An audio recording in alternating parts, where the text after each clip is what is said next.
Hope you survived Thanksgiving. Ate plenty. I know I did. Ate way too much. This is your first workout of the week, Monday. We have some strength stuff today, and then we have kind of an odd version of what I mean, it's kind of like Fran, but then not really.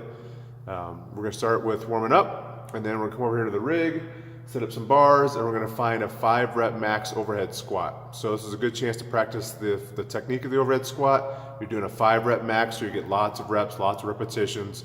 Only gonna take about 15 minutes to get it done because most people probably aren't gonna get too heavy for a 5-rep.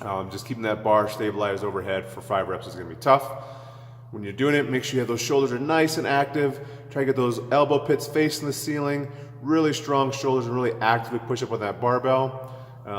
If you can't squat very heavy with the overhead squat, it's a great time just to practice this and start to work on that form, work on being comfortable doing overhead squats.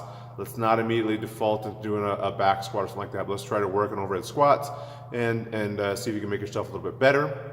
And then the workout for today is 21-15-9 of overhead squats at 95-65. Pull-ups, that's kind of the Fran thing. Overhead squats and pull-ups is pretty close to Fran, but we're also gonna mix in kettlebells. So you're gonna do 21 overhead squats, 21 pull-ups, 21 kettlebell swings, 15-15-15, 9-9-9. RX2 is gonna be a lighter overhead squat, jumping pull-ups. So for the jumping pull-ups, I want you to find a spot on the rig where the bar is right about to your wrist, is ideally where you want it. So when you're standing on a box, or if you want to stack some plates, stand up and reach up nice and high. And if the bar is cutting right about your wrist, that's about the height you want for jumping pull-ups.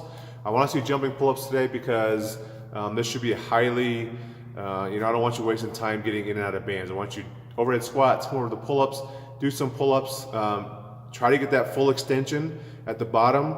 And I think even 21 jumping pull-ups for those that don't have pull-ups is going to start to get kind of challenging, kind of tiresome to where you have to kind of break anyway. But I really want that heart rate elevated for a decent amount of time. Get off those pull-ups, kettlebell swings. They're lighter kettlebell swings for RX2 also, but try to get through it pretty quick. I'm guessing it's going to be, for the best times today, 8-10 minute kind of workout. Have a good Monday.